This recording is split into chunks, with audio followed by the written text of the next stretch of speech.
नमस्कार दोस्तों, मैं हूं ममता तिवारी और आप सभी का स्वागत करती हूं मेरे चैनल ममताज वे में। तो चलिए दोस्तों, आज हम इस वीडियो में श्री कृष्ण जन्माष्टमी के लिए सरल पूजा विधि, हमें उस दिन कैसे पूजा विधि करनी है। आप लोगों ने कहा भी था कि दीदी सरल और साधारण तरीके से पूजा करके हमें ज़रूर दिखाइए और शेयर कीजिए कि ताकि हम लोग भी उसी प्रकार से उस दिन अपने घर में करेंगे। तो चलिए आज मैं आपके साथ वो पूजा विधि, कौन कौन सी चीज़ें एकदम अनिवार्य है, इम्पॉर्टेंट है, वो सभी चीज़ें हमें लेकर मतलब पूजा करनी है। जन्माष्टमी कब पड़ा है ये भी मैं आपको बता दूं। हम व्रत किस दिन रखेंगे, 2 दिन का लेके लोगों के अंदर बहुत अधिक संशय की स्थिति बनी हुई है कि व्रत किस दिन रखना हमारे लिए उत्तम होगा, सर्वश्रेष्ठ होगा। साल 2023 में ध्यान से सुन लीजिएगा कि व्रत आपको 6 तारीख को रखना है, 6 सितंबर को। दिन क्या है? बुधवार।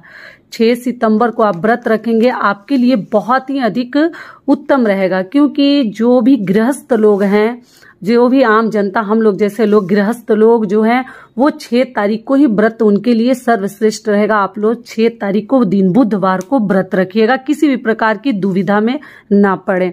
दूसरी चीज क्या है? 7 तारीख को भी मनाई जाएगी। ऐसा नहीं कि उस दिन जन्माष्टमी नहीं मनाई जाएगी, दोनों दिन मनाई जाएगी। 6 को भी मनाई जाएगी और 7 को मनाई जाएगी। लेकिन 7 को जो है स्मार्त साधुजन, सन्यासी, वैष्णव संप्रदाय के लोग, ये लोग मनाएंगे। ठीक है, तो आप लोग 6 तारीख को व्रत रखिएगा दिन बुधवार को। अब जान लेते हैं कि अष्टमी तिथि कब प्रारंभ हो रही है। तो अष्टमी तिथि 6 तारीख को, 6 सितंबर को दोपहर में 3:37 पर शुरू हो जाएगी और समाप्त हो रही है 7 सितंबर को शाम को 4:14 पर समाप्त हो जाएगी। ऐसे में हमें 6 सितंबर को ही व्रत रखनी है। और रोहिणी नक्षत्र में अगर आपको पूजा पाठ करना है, आपको कई लोग उसी में समय जन्म करवाते हैं, तो आपको वो 6 सितंबर को ही प्राप्त हो रही है, क्योंकि 7 को तो शाम को समाप्त हो जाएगी, तो इसलिए 6 को ही रखना सर्वश्रेष्ठ रहेगा। रोहिणी नक्षत्र कब से शुरू हो रहा है? 6 सितंबर को सुबह 9:20 से लेके 7 सितंबर को सुबह 10:25 तक रोहिणी नक्षत्र आपको प्राप्त हो रहा है। तो ऐसे में आप पूजा पाठ शाम को कर सकते हैं। अब चलिए जान लेते हैं कि पूजा का शुभ समय क्या होगा। तो 6 सितंबर को रात्रि में, कई लोग मध्य रात्रि में भी जन्म उत्सव करते हैं, मतलब जन्म करवाते हैं खीरे से। शुभ मुहूर्त क्या है तो ये भी जान लीजिए। 6 सितंबर को रात्रि में 11:57 से लेकर और अगले दिन तक है 12:42 तक, सुबह 12:42 तक है। मतलब वो तो 7 तारीख हो जाएगा 12 बजे के बाद। तो इसी दौरान आप लोग पूजा पाठ मध्य रात्रि तक कर सकते हैं। ठीक है, कुल अवधि 46 मिनट की है। तो इसी में आपको रात्रि में कई लोग पारण भी कर लेते हैं पूजा पाठ करने के बाद। तो आप बने रहिए मेरे साथ मेरे चैनल पर। अगर आपको मेरा वीडियो पसंद आता है तो प्लीज आप मेरे चैनल को सब्सक्राइब कर दीजिएगा, बेल आइकन को प्रेस कर दीजिएगा, जिससे मेरे वीडियो के नए नोटिफिकेशन आप सभी के पास सबसे पहले पहुंचे। तो चलिए शुरू करते हैं। सजावट करके रख चुकी हूँ क्योंकि वीडियो बहुत बड़ा हो जाता।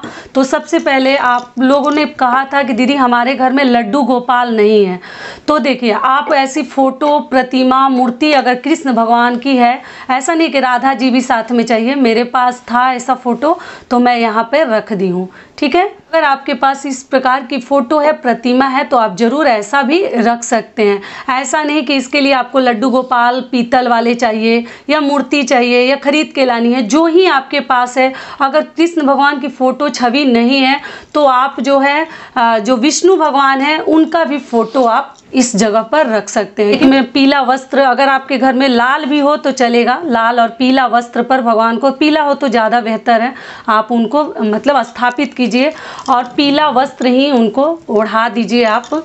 देखिए मेरे पास भी लड्डू गोपाल नहीं है, मैं भी फोटो के साथ ही करूँगी। इधर मैं देखिए एक पालना आपको जरूर उस दिन अपनी आइडिया से, ये मैं खरीद कर लाई हूँ, तो अगर आपको ऐसा मिल जाता है, बहुत अधिक इसका दाम नहीं है, मतलब रेट प्राइस कह लीजिए नहीं है, ये 90 रुपीज़, 80 रुपीज़, 100 100 रुपीज़ में मिल जाता है। अगर मिले तो ज़रूर खरीद के लाइए।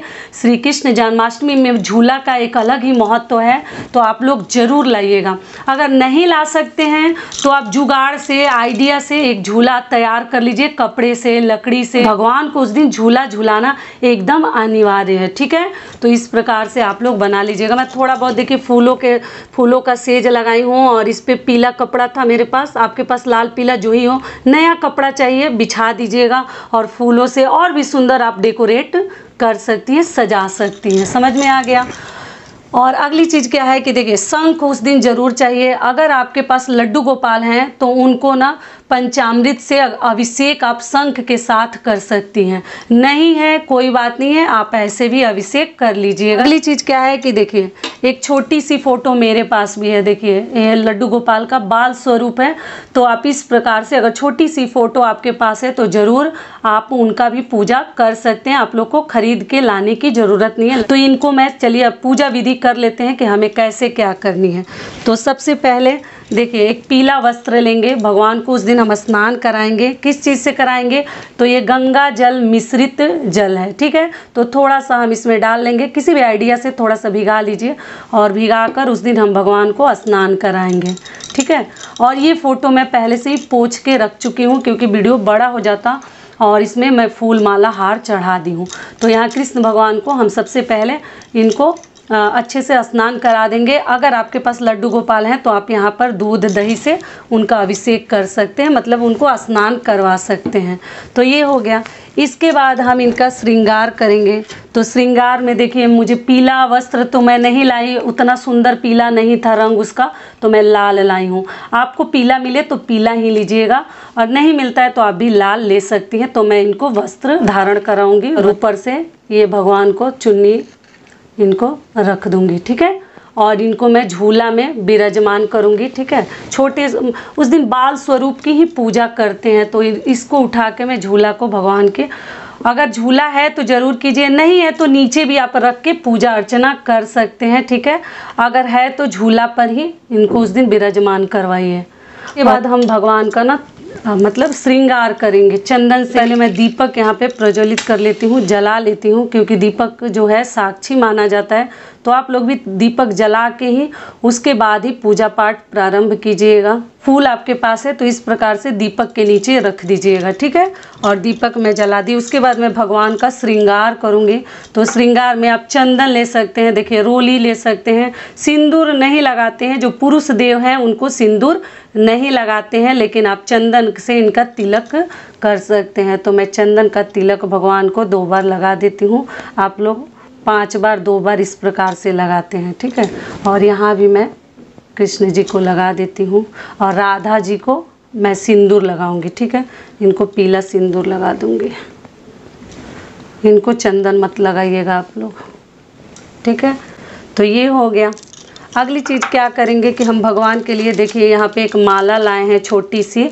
आप फूलों का भी हार पहना सकते हैं, या आप इस प्रकार से, अगर आपके यहाँ लड्डू गोपाल है तो इस प्रकार से सुंदर सा एक माला भी भगवान को आप श्रृंगार जितना सुंदर चाहें आप उस दिन बाल रूप का कर सकते हैं, क्योंकि उस दिन भगवान को हम सजाते हैं। पुष्प अर्पित करेंगे, फूल चढ़ा देंगे। प्रकार से थोड़ा सा मैं यहाँ पे पहना देती हूँ। अगली चीज़ क्या करेंगे, तो अगली चीज़ देखिए हमें क्या करनी है। और झूला में ना एक धागा बांध के रखिएगा, क्योंकि जन्म होने के बाद हम भगवान को देखिए, जन्म होने के बाद ये सब काम करते हैं। पूरे दिन कृष्ण भगवान का अगर आप चाहें तो सुबह में थोड़ा बहुत पूजा कर सकते हैं, लेकिन ढक के रखते हैं। एक चीज़ मैं आपको बताना भूल गई, मान लीजिए कि ये कपड़ा है तो ऐसे भगवान को पूरे दिन ना एक चुन्नी ओढ़ा के ढक के रखा जाता है, और शाम को रात्रि के टाइम हम पूजा करते हैं। निशीथ काल जब पूजा करते हैं तो जन्म करवाते हैं, और जन्म करवाने के बाद हम भगवान का साज श्रृंगार करते हैं और पालने में झूला झूलाते हैं। तो अभी नहीं झूलाऊंगी, जो बाकी कार्य है वो कर लेती हूँ। इसके आगे देखिए हमें क्या करनी है, तो भगवान के लिए देखिए भोग, भोग में आप कुछ भी ले सकते हैं, मेवा, मिश्री, बतासा, जो भी चाहे आप ले सकते हैं। पंजीरी मैं नहीं बनाई हूँ, अभी मैं उस दिन बनाऊंगी। जो था मेरे पास वही सरल विधि के लिए आप लोग को दिखा दी। ये दही है, ये बतासा है, ये मिठाई है। आप कोई भी चीज़ें भगवान के लिए ले सकते हैं, लेकिन एक चीज़ इसमें डालना मत भूलिएगा, ये तुलसी पत्र है, मैं धो कर रखी हूँ। तुलसी पत्र उस दिन ज़रूर डाल दीजिएगा सभी प्रसाद में, ठीक है। और डालने के बाद ही पूजा जो है हमारा संपूर्ण होता है। अगली चीज़ क्या है, देखिए फल है, जो ही ऋतु फल है जो आपके पास है। ऐसा नहीं है कि मैं जितना ली हूँ उतना आपको लेना है। आप मिठाई फल में कुछ भी ले सकते हैं, आपकी मर्जी है। एक चीज़ ध्यान रखिएगा कि जन्माष्टमी के दिन खीरा नहीं खाते हैं। क्यों नहीं खाते हैं कि खीरा से ही हम जन्म करवाते हैं। तो आप लोगों ने पूछा था दीदी जन्म कैसे करवाते हैं, तो चलिए वो भी मैं करके आपको दिखा देती हूँ। तो पहले तो हम भगवान को भोग लगाते हैं, ठीक है। इस पर थोड़ा सा जगह कम है। जन्म कैसे करवाते हैं, तो इसमें भी जितने फल फ्रूट है सब में मैं तुलसी दल डाल दूंगी, तुलसी पत्र। आगे देख लेते हैं कि हम खीरा से जन्म कैसे करवाते हैं। ऐसे आप लोगों को मालूम होगा, जो ही आपके घर में बड़े बुजुर्ग होंगे जरूर बताए होंगे। तो देखिए इसमें तो डंठल नहीं है ना, इसमें डंठल रहता है। तो ऐसा माना जाता है ना कि जब बच्चे होते हैं तो नाल और पुरई कुछ बोला जाता है, उसी को कट करके हटाकर हम जन्म करवाते हैं। तो किससे करवाएंगे, सिक्के से। चाकू वगैरह मत लीजिएगा जल्दीबाजी के लिए। तो इसका जो सामने का पोर्शन होता है ना, सामने का हिस्सा, इसको हम चाकू से तो नहीं, सिक्के के सहारा से हम थोड़ा सा कट कर लेते हैं। ऐसे पंडित जी लोग मंदिरों में जन्म करवाते हैं। देखिए आज ही मैं करके आप लोगों को दिखा रही हूँ। आप लोग वीडियो मांगे थे तो इसलिए मैं थोड़ा सा बोली चलो अपनी बहनों को आइडिया दे देती हूँ। और इस प्रकार से ना 2 जगह कर देते हैं। और जन्माष्टमी के दिन आप लोग खीरा मत खाइएगा, मैं पहले आपको समझा दे रही हूँ। और इस प्रकार से जन्म करवा के पंडित जी रख देते हैं, मतलब नाल और पुरई जिसको बोलते हैं उसको अलग कर देते हैं। और इस प्रकार से हम कृष्ण जी का जन्म करवाते हैं। और करवाने के बाद ही इनको रेशमी वस्त्र वगैरह पहनाकर और हम जो है झूला झूलाते हैं। इसको मैं जला लेती हूँ। तो ये भी जला लिए। अब भगवान को आप चाहे तो देखिए फूल से, अगर मान लीजिए कि आपका फ़ोटो है तो आप या तो गंगा जल से आप छिड़काव करके स्नान करा सकती हैं, या फूल से भी ना आप ऐसे भगवान के ऊपर थोड़ा सा छीट सकती हैं, ठीक है। और जब पूजा कीजिए तो आपको बोलते रहना है ओम भगवते वासुदेवाय नमः, ओम भगवते वासुदेवाय नमः, ओम भगवते वासुदेवाय नमः। इस प्रकार से आप लोग बोलिएगा। उस दिन पुरुष जो ही हैं उनको कहिए कि थोड़ा सा कृष्ण भगवान को चंदन लगाएं, और लगाने के बाद पूरे अच्छे से विधि विधान से आप भगवान का पूजा कीजिए। इतनी सब चीज़ें हमें करनी है। देखिए ये एकदम सरल पूजा विधि है। पहले आपको बता दे रही हूँ, बहुत सारे लोग जो हैं, कई ऐसे लोग हैं जो कि कलश स्थापना करते हैं, ठीक है। तो जन्माष्टमी के दिन भी कलश स्थापना करते हैं, लेकिन मैं कलश स्थापना नहीं करती, मेरे घर में नहीं किया जाता। अगर आप लोग चाहें कलश स्थापना करके आम पल्लों के साथ, सुपारी पान के साथ, तो कलश स्थापना भी कर सकते हैं। मैं कई वीडियो में कलश स्थापना भी करके दिखाई हूँ, लेकिन मैं नहीं करती। जन्माष्टमी के दिन इसी प्रकार से पूजा करती हूँ। और लास्ट में भगवान को जितने पति पत्नी हैं या जो ही महिलाएं हैं, बच्चे हैं, भगवान को एक बार ना सब पूजा पाठ करने के बाद हम झूला झूलाते हैं, ठीक है। और देखिए फूल पहले ही गिर रहा है मेरे ऊपर आशीर्वाद के रूप में। और भगवान को ना दोनों हाथ से, एक हाथ से मत कीजिएगा, ऐसे धीरे धीरे से झूला झूलाना है। उनके पालना को ना हिलाना है। पति पत्नी साथ में हिलाएं तो ऐसा माना जाता है कि उनको संतान की प्राप्ति जल्द से जल्द होती है। जिनको बच्चे नहीं हैं उनके लिए बता दूं, पूजा संपूर्ण कीजिए। अब हम जो है आरती करेंगे, ठीक है। तो आरती जो है आप दीपक से भी कर, मतलब दीपक जला के भी कर सकती है। तिल का तेल इसमें डाली हूँ, आप चाहें तो इस जगह पे घी भी ले सकते हैं। तो चलिए अब आरती मैं करूँगी, तो मैं कपूर से आरती करूँगी, ठीक है। एक निकाल दे रही हूँ, नहीं तो ये ज़्यादा गर्म हो जाएगा। दिशा का ध्यान रखिएगा, पूरा पश्चिम ही बैठकर भगवान का जन्म करवाइएगा। और रात में कई ऐसे लोग हैं कि रात में ही पारण कर लेते हैं, और कई ऐसे लोग हैं कि अगले दिन सुबह 5 बजे से पारण का शुभ मुहूर्त है। और रात में जब निशीथ काल में हम पूजा कर लेते हैं, भगवान का जन्म करवा लेते हैं, उसके बाद भी कई लोग प्रसाद ग्रहण करके पारण करते हैं। समझ में आ गया। तो चलिए हम आरती कर लेते हैं भगवान की। आरती कौन सी गाएंगे, देखिए आप पुस्तक से भी गा सकते हैं, या जो ही आरती आपको कृष्ण भगवान की आती है वो आरती आप लोग गाइए। तो मैं आरती तेरी गाऊं केशव कुंज बिहारी, मैं नित नित शीस नवाऊं मोहन कृष्ण मुरारी। है तेरी छवि अनोखी ऐसी ना दूजी देखी, तुझ सा ना सुंदर कोई ओ मोर मुकुटधारी। मैं आरती तेरी गाऊं केशव कुंज बिहारी, जो आए शरण तिहारे विपदा मिट जाए सारी, जो आए शरण तिहारे विपदा मिट जाए सारी। हम सब पर कृपा रखना ओ जगत के पालनहारी। तो इस प्रकार से दोस्तों आप लोग अपने पूजा का समापन कीजिएगा और आरती मैं यही समाप्त करती हूँ। तो और उसके बाद हम नमस्कार करेंगे, भगवान का शंखनाद करेंगे। तो देखिए शंखनाद महिलाएं कई घर में नहीं करती हैं, तो आप लोग देख लीजिएगा आपके घर किया जाता है कि नहीं किया जाता है। तो मैं शंखनाद करवा के और आपको सुनाती हूँ।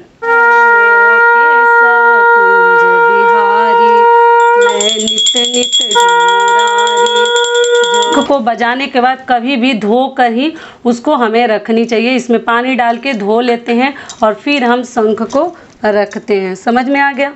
उसके बाद हम शंख भगवान को उस दिन जरूर, जितना तुलसी पत्र जरूरी है उतना ही शंख भी कहीं ना कहीं उस दिन जरूरी है। तो उसके बाद आप लोग प्रसाद ग्रहण कीजिए और दिन हम जागरण करते हैं, सोहर गाते हैं। जन्म से पहले भी सोहर गाते हैं और जन्म के बाद भी महिलाएं सोहर गाती हैं। इन तक का था दोस्तों आज का हमारा वीडियो। आशा करती हूँ, उम्मीद करती हूँ कि इस वीडियो से मेरी बहनों को बहुत अधिक लाभ मिलेगा जिन्होंने वीडियो मांगा था।